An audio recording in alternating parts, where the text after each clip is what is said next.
നമ്മുടെ master Satheesha master, DRCയിലെ Vidya teacher, MPTയുടെ പ്രസിഡന്റ് മറിയ ടീച്ചർ, സരീഷ് അടക്കമുള്ള പ്രിയമുള്ള PTA ഭാരവാഹികൾ, പ്രിയപ്പെട്ട രക്ഷിതാക്കൾ, സ്നേഹമുള്ള അധ്യാപകർ, ഏറ്റവും സ്നേഹം നിറഞ്ഞ കുട്ടികളെ, ഇത് കുറേ നാളുകൾക്ക് ശേഷം കണ്ടതിൻ്റെ സന്തോഷത്തിലാവും. Good morning, good morning. ഒന്നും കൂടെ ഗുഡ് മോർണിംഗ്. ഇപ്പോൾ ഉഷാറായില്ലേ? നമ്മൾ കുറെ 2 മാസം ശേഷം എല്ലാവരും ഒന്ന് കണ്ടു അല്ലേ? സ്കൂളൊക്കെ ഉഷാറായില്ലേ? ഒരുപാട് ഭംഗി വന്നില്ലേ? ഇനി ഒരു വർഷം നിങ്ങൾക്ക് കളിക്കാനും പഠിക്കാനും ഒക്കെയുള്ള നമ്മുടെ വിദ്യാലയത്തിന്റെ അവസ്ഥകളൊക്കെ നിങ്ങളാണ് കൈകാര്യം ചെയ്യേണ്ടത്. എല്ലാത്തിലേക്ക് കിടക്കുകയാണ് നമ്മുടെ സ്കൂള്. അപ്പോൾ ഒരുപാട് പരിപാടികൾ ഉണ്ടാവും അല്ലേ? അവർ നിങ്ങൾക്ക് പുതിയ യൂണിഫോമുകൾ വരും, പുതിയ സൗകര്യങ്ങൾ വരും. പിന്നെ നേരത്തെ നമ്മുടെ മാനേജർ പറഞ്ഞ പോലെ കുട്ടികൾക്കുള്ള ബാഗുകൾ വരും, അധ്യാപകരുടെ വകയുള്ള ബാഗുകൾ വരും, ഒട്ടേറെ സമ്മാനങ്ങൾ വരാനുണ്ട്. ഇതൊക്കെ കിട്ടുമ്പോൾ നിങ്ങൾ നന്നായി പഠിക്കും എന്ന് വിചാരിച്ചിട്ടാണ് നമ്മൾ അധ്യാപകരും നാട്ടുകാരൊക്കെ നിങ്ങൾ സഹായിക്കുന്നത് അല്ലേ? നമ്മളോട് സഹകരിക്കുന്നതേ നിങ്ങളൊക്കെ നന്നായി പഠിച്ച് മാർക്ക് വാങ്ങി സമ്മാനങ്ങളൊക്കെ വാങ്ങണം എന്നതിൻ്റെ എല്ലാ ഉദ്ദേശം കൊണ്ടുകൂടിയാണ്. അപ്പോൾ നിങ്ങളൊക്കെ നന്നായി പഠിക്കണം, നമ്മുടെ സ്കൂളിലെ അധ്യാപകർ പറയുന്ന കാര്യങ്ങൾ മുഴുവൻ കേൾക്കണം, അതിനനുസരിച്ച് പോകണം. നമ്മുടെ രക്ഷിതാക്കൾ പറയുന്ന കാര്യങ്ങൾ കേൾക്കണം. നമുക്ക് അധികമായാൽ അമൃത വിഷം എന്ന് പറയുന്ന പോലെ എല്ലാതും എന്ത് കാര്യങ്ങളായാലും നമുക്ക് അധികമായാൽ അതൊക്കെ ബുദ്ധിമുട്ടാണ്. രക്ഷിതാക്കൾക്കോട് കൂടി പറയുകയാണ്.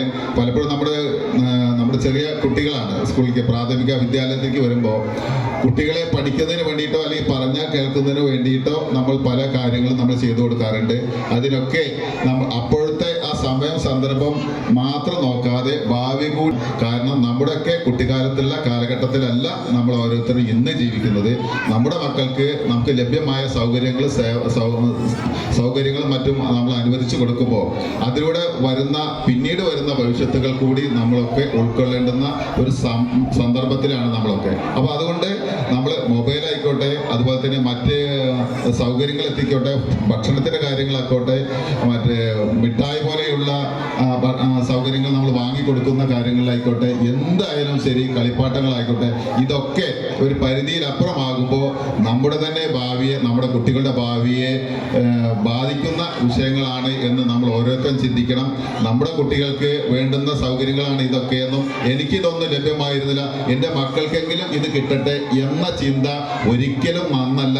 അത് ഒരിക്കലും നിങ്ങളുടെ ഭാവിയെയും നിങ്ങളുടെ മക്കളുടെ ഭാവിയെയും നന്നായി കൊണ്ടുപോകുന്ന രീതിയിലല്ല എന്നുകൂടി ഈ സന്ദർഭത്തിൽ നിങ്ങളെ എല്ലാവരെയും ഒന്നിച്ച് കണ്ടപ്പോൾ പറയാൻ തോന്നിയതാണ്. ഒറ്റ ഉദാഹരണം പറയാം. എൻ്റെ ഒരു കൂട്ടുകാരൻ്റെ അടുത്ത കുടുംബത്തിൽപ്പെട്ട ഒരു കുട്ടി, നമ്മൾ ഈ